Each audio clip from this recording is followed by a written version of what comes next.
오늘 3장 후반전이 시작됩니다. 그럼 어떤 내용으로 시작하나요? 빌립보 교인들에게 같은 말을 계속 되풀이해서 쓰는 게 전혀 번거롭지 않대요. 그럼 그 같은 말은 뭐냐? 개들을 조심하라고 합니다. 여기서 개는 진짜 월월 개가 아니라 개와 같은 사람들을 조심하라는 말입니다. 그때 당시 개는요, 불결, 경멸, 비천함을 상징했는데요. 보통 유대인들이 이방인들을 경멸할 때 썼습니다.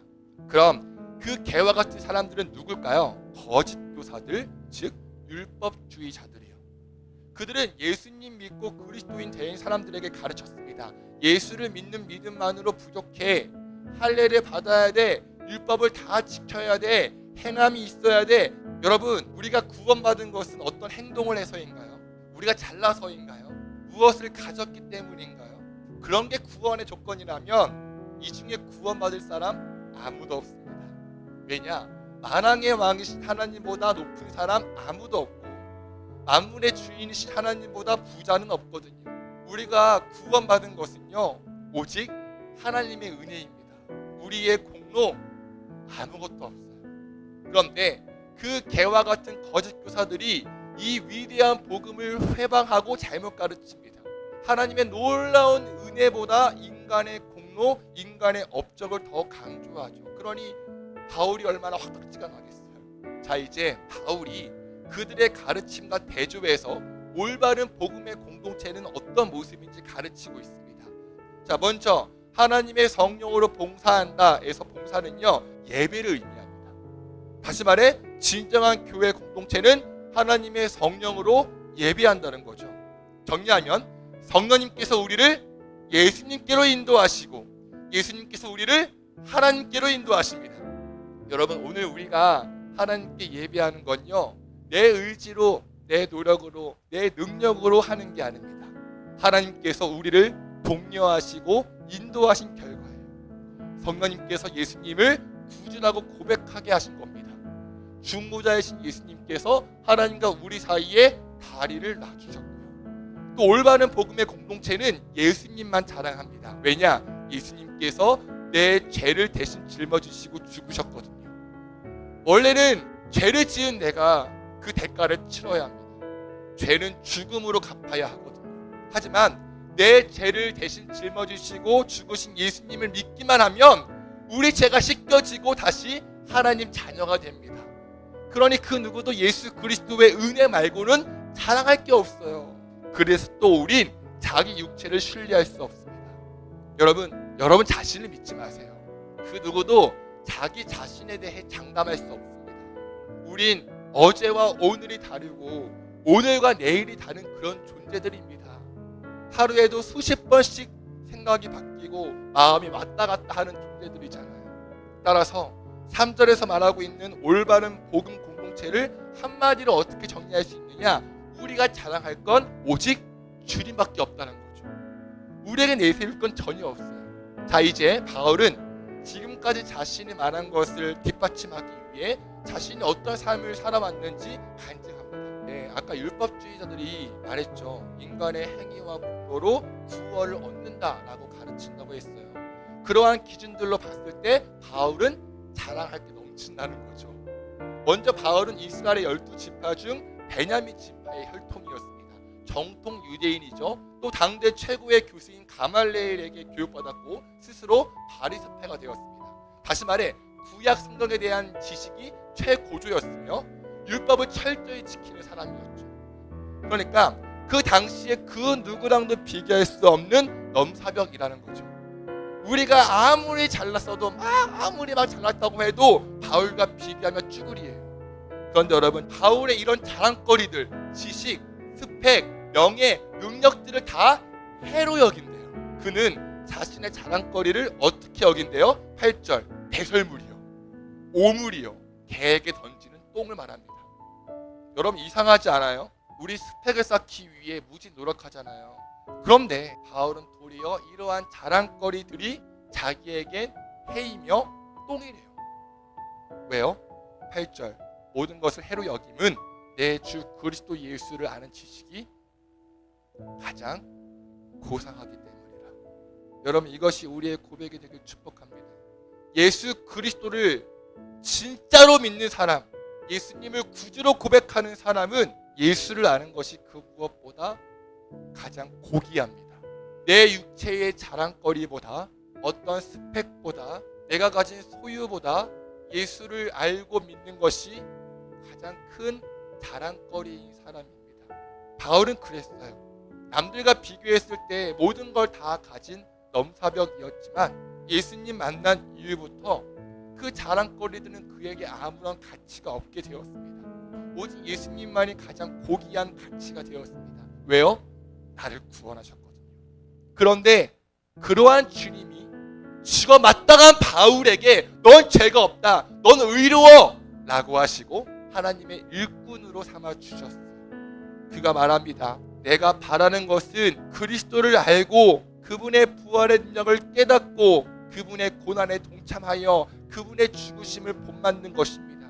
그리하여 나는 어떻게 해서든지 죽은 사람들 가운데서 살아나는 부활에 이르고 싶습니다. 여기서 너무나 중요한 말이 나오죠. 나는 어떻게 하든지 부활에 이르고 싶다고요. 영원한 천국에 가고 싶다고요.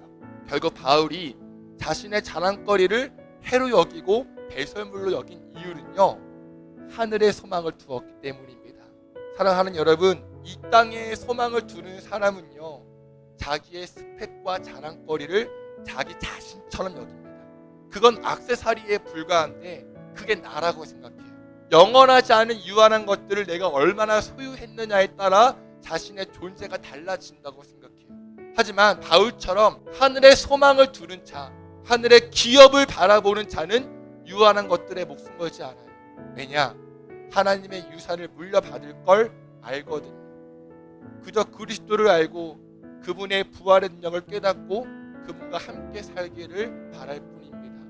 물론 내가 사는 삶도 너무나 중요하죠. 최선을 다해야죠. 돈도 더 많이 있으면 좋죠. 사람들에게 인정받으면 너무 좋죠. 좋은 학교, 좋은 직장에 가면 좋죠.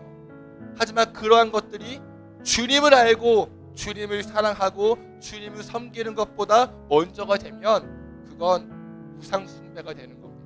이스라엘 백성들이 귀걸이, 코걸이 같은 액세서리로 우상 숭배한 것처럼 액세서리와 같은 이 부수적인 것들이 내 존재와 삶의 목적을 대체한다면 우린 그들과 다를 바 없습니다. 예수 그리스도를 아는 것이, 그분의 삶을 닮아가는 것이, 그분이 걸었던 길을 따라가는 것이 우리의 최종 목적이라고 고백하는 저와 여러분 되시기를 간절히 축원합니다.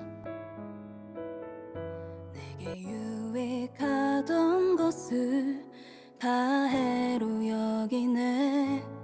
구주를 위하여 모두 다 버리네.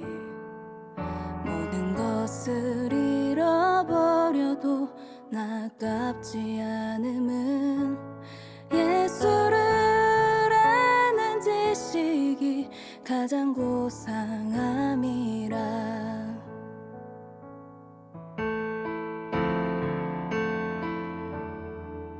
육체를 신뢰하지 않고 겸손한 마음으로 부활의 능력과 고난에 참여하며 그의 죽으심을 본받아 그리스도를 얻고 고난에 참여하며 그의 죽으심을 본받아 그리스도를 얻고 예수의 안에서 발견되려 함이라. 뼈대를 향하여 그리스도 예수 안에서 부름의 상을 위하여 달려가노라. 이전에 있는 것은 모두 잊어버리고 앞에 계신 그리스도께로 달려가노라. 내게 유익하던 것을 다 해로 예수를 위하여 모두 다 버리네. 모든 것을 잃어버려도 나깝지 않음은 예수를 아는 지식이 가장 고상함이라. 육체를 신뢰하지 않고 육체를 신뢰하지 않고 겸손한 마음으로 부활의 능력과 고난에 참여하며 그의 죽으심을 본받아 그리스도를 얻고 예수의 안에서 발견되려 함이라. 뼈대를 향하여 그리스도 예수 안에서 부름의 상을 위하여 달려가노라. 이전에 있는 것은 모두 잊어버리고 앞에 계신 그리스도께로 달려가노라. 뼈대를 향하여 그리스도 예수 안에서 부름의 상을 위하여 달려가노라. 이전에 있는 것은 모두 잊어버리고 앞에 계신 그리스도께로 달려가. 율법에서 난 것이 아니요 오직 그리스도를